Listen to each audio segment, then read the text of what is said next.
The Empress of the Thousand Suns sat on a throne of crystal and fire.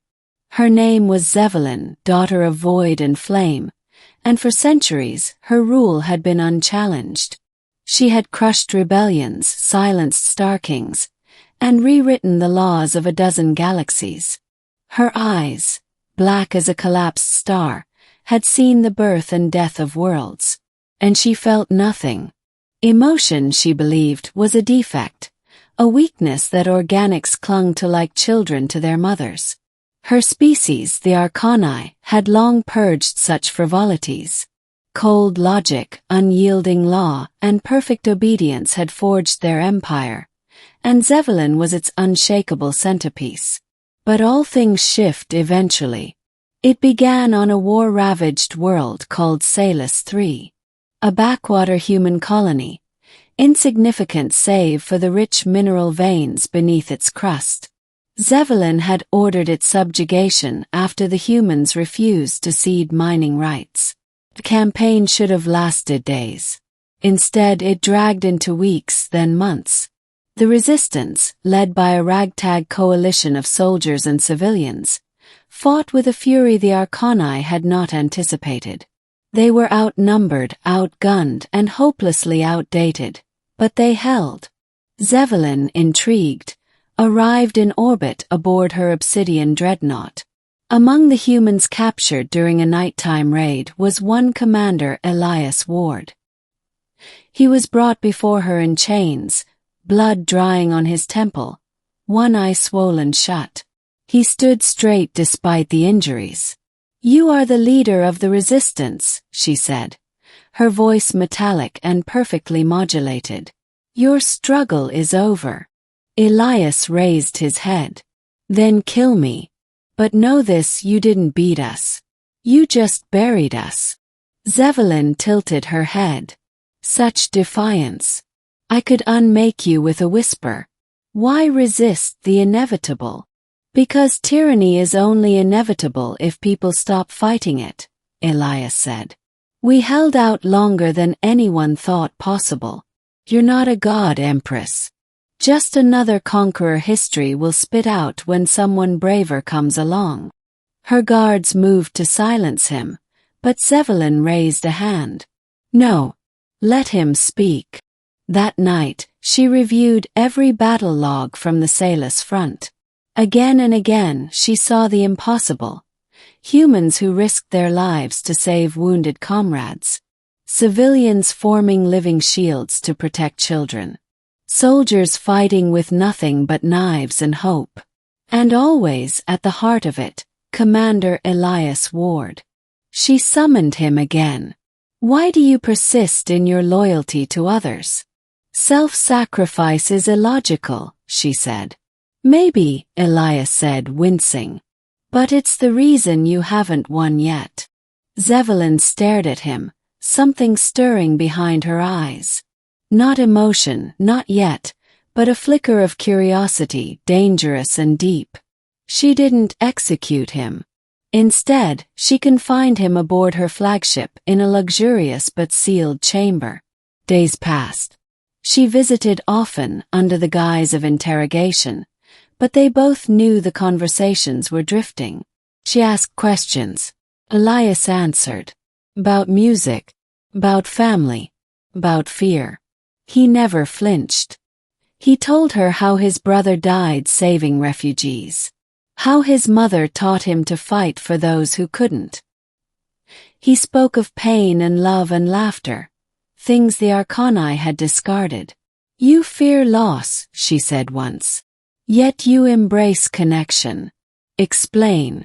"Because connection is what makes the loss matter," Elias replied. "And that's what gives life meaning." Zevalin said nothing, but something inside her cracked. The Arcani High Council grew concerned. "She has begun questioning protocol," whispered Chancellor Vyrek. "Her contact with the human is destabilizing." "She has ruled flawlessly for centuries," countered another. "She cannot falter." But Zevalin had already begun to. It started with hesitation, pausing before executing a rebel fleet. Then, she ordered her dreadnoughts to allow escape corridors for civilians. Whispers of compassion began to bloom across the empire like forbidden flowers. The final breach came when she personally visited a plague-stricken world, against every protocol. She walked among the sick. She listened to their cries. She authorized cures at the cost of strategic resources. The woman once called the Machine Empress had begun to feel.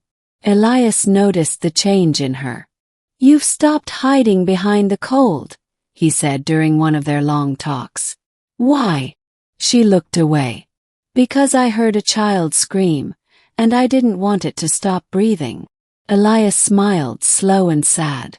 "That's called empathy. It hurts." "Yeah, it does." They were silent for a while. "Why did you come here, really?" Elias asked. "You could have watched from orbit." "I needed to understand," Zevelin admitted. "You humans. You fight with your hearts, even when it dooms you. I didn't understand why. And now." She turned toward him, her gaze softer than it had ever been. "Now I do." The High Council acted swiftly. Zevelin was declared compromised. Coup was launched. Her loyalists were scattered. Her dreadnought was boarded. Elias was taken and tortured for information.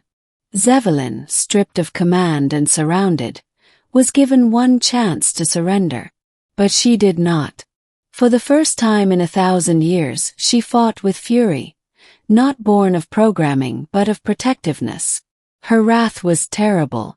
She decimated her attackers, breached the enemy brig, and found Elias bloodied but alive. She carried him to the escape pod herself. "You risked everything for me," he whispered, barely conscious. "No," she said. "For what you showed me." They fled together into the outer reaches of space. On a shattered moon in unclaimed territory, Elias recovered slowly.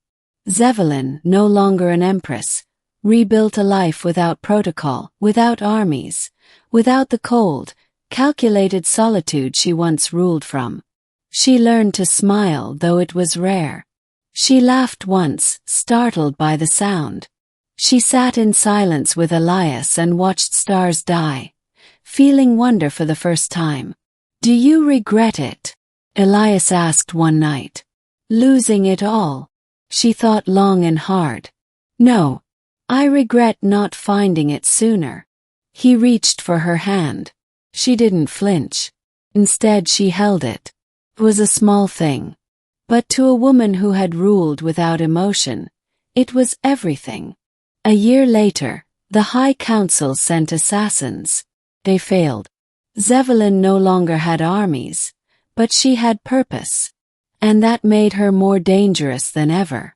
The legend spread. The Machine Empress turned renegade. The cold ruler who had bled for love. Some said she had died. Others said she had become something more. What was true was this. The heart of the empire she once ruled began to change. Small rebellions were met with negotiations. The oppression softened.